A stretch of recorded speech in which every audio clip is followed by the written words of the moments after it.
কৈলাসকে বিপুলভাবে জয়ী করুন, বালির রাশ আমার হাতে থাকবে আহ্বান অভিষেকের। ডায়মন্ড হারবারের মতন বালিতে উন্নয়ন, 6 মাসের মধ্যে বালিতে পুরো ভোট। কৈলাস মিশ্রকে বিপুলভাবে জয়ী করুন, বালির রাশ আমার হাতে থাকবে আহ্বান অভিষেকের।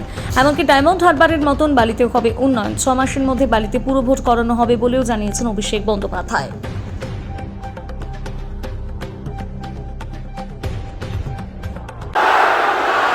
জয় বাংলা, জয় বাংলা।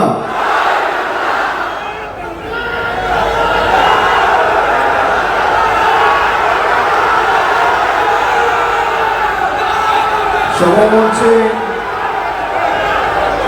উপস্থিত দলের সর্বস্তরের নির্বাচিত জনপ্রতিনিধি, দলের পদাধিকারী, যার সমর্থনে আজকের এই নির্বাচনী জনসভা, আমার দীর্ঘদিনের সহকর্মী, সতীর্থ,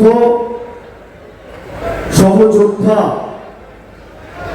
আমার সাথে তৃণমূল যুব কংগ্রেস দীর্ঘদিন করেছে, এখনো জেলার যুব সভাপতি, আমার আগে তিনি তার বক্তব্য রেখেছেন, তার আবেদন রেখেছেন ভাতৃপ্রতিম কৈলাস মিশ্র সহ। এখানে গৌতম চৌধুরী ছিল, এরপরে আমার একটা কর্মসূচি তার বিধানসভাতেও রয়েছে, তিনি একটু আগে বেরিয়ে গেছেন। তার সাথে হাওড়া দক্ষিণের জোড়াফুল তৃণমূলের প্রার্থী মমতা বন্দ্যোপাধ্যায়ের প্রার্থী নন্দিতা চৌধুরী, ডোমজুড়ে জোড়াফুলের প্রার্থী তাপস মাইতি সহ এলাকার সাংসদ প্রসূন বন্দ্যোপাধ্যায় সহ যারা উপস্থিত রয়েছেন, আমি সকলকে একযোগে আমার কৃতজ্ঞতা জানাচ্ছি, প্রণাম জানাচ্ছি। আমার আসতে একটু দেরি হয়েছে, আমি 2021 বিধানসভায় রানা চ্যাটার্জির সমর্থনে এখানে মিটিং করতে এসেছি। আমি 24-এ আবার এই মাঠে মিটিং করে গেছি, 26-এ একই জায়গায় এখানেই মিটিং হচ্ছে। এই মাটিতে মিটিং মানে বালি কেন্দ্রে তৃণমূল কংগ্রেসের জয় সুনিশ্চিত এবং অনিবার্য। এই মাটি আমাদের জন্য অত্যন্ত শুভ এবং পয়া। আমি বালির জনতা, গণদেবতা, জনতা জনার্দনকে আমার কৃতজ্ঞতা জানাই। আপনারা যারা রয়েছেন, আপনাদের ভালোবাসা, আস্থার কারণে দিতে হবে।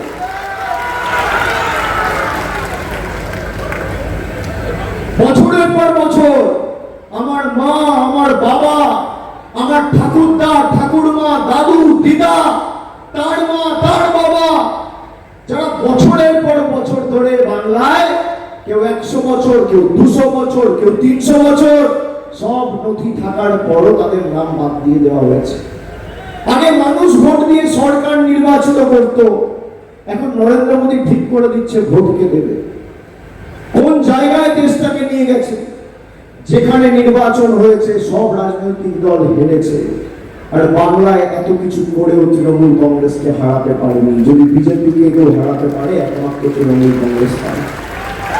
আমি যখন নবজোয়ার করেছিলাম, 3 মাস আমি রাস্তায় ছিলাম। আমার সব থেকে বড় উপলব্ধি, মানুষের ক্ষমতার আগে কারোর ক্ষমতা টিকে না। এই যে কৈলাস বলল আপনারা উঠে দাঁড়ান, অভিষেক বন্দ্যোপাধ্যায়কে স্বাগত জানান, আমি ক্ষমা প্রার্থী। আপনারা গণদেবতা, কেউ উঠবেন না। আপনারা চেয়েছেন বলে আমরা এমপি হয়েছি, কেউ এমএলএ হয়েছে। আপনাদের জন্যই তৃণমূলে কেউ নির্বাচিত হয়েছে, কেউ বড় পদ পেয়েছে, কেউ কাজ করার সুযোগ পেয়েছে। আর মানুষ চেয়েছে বলে কেউ মুখ্যমন্ত্রী, কেউ সাংসদ, কেউ বিধায়ক, কেউ প্রধানমন্ত্রী।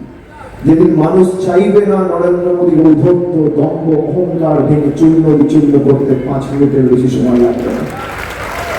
এত রাষ্ট্রশক্তি, ইডি, সিবিআই, ইলেকশন কমিশন, হাজার হাজার কোটি টাকা, হাইকোর্ট, সুপ্রিম কোর্ট, গদি মিডিয়া, সব বিজেপির মন্ত্রী, দেশের প্রধানমন্ত্রী, স্বরাষ্ট্রমন্ত্রী, প্রতিরক্ষা মন্ত্রী, স্বাস্থ্যমন্ত্রী, অর্থমন্ত্রী, রেলমন্ত্রী, 16টা রাজ্যের মুখ্যমন্ত্রী, 28টা রাজ্যের রাজ্যপাল, সব একদিকে আধা সামরিক বাহিনী সহ এসআইআর করে মানুষকে বাদ দিচ্ছে, তাও সব সমীক্ষা দেখাচ্ছে আবার তৃণমূল কংগ্রেস আসছে। যতই করো মামলা আবার জিতবে বাংলা। মানুষের ক্ষমতার কাছে কারো ক্ষমতা টেকে না। আমার দেখে হাসি পায় যারা মানুষের কাছে একবার গিয়ে 1 মিনিটের জন্য এসআইআর চলাকালীন দাঁড়ায়নি, নির্বাচন ঘোষণা হওয়ার পর সেই বিজেপির প্রার্থীরা কোথাও দেখছি কারোর বাড়িতে জোর করে কড়াইয়ে গিয়ে লুচি ভেজে দিচ্ছে, কেউ দেখছি বাথরুমে ঢুকে চুল কেটে দিচ্ছে, দাড়ি কেটে দিচ্ছে, কেউ আবার দেখছি সাবান মাখিয়ে দিচ্ছে, আরে সে মাখবে না তাও মাখাবে।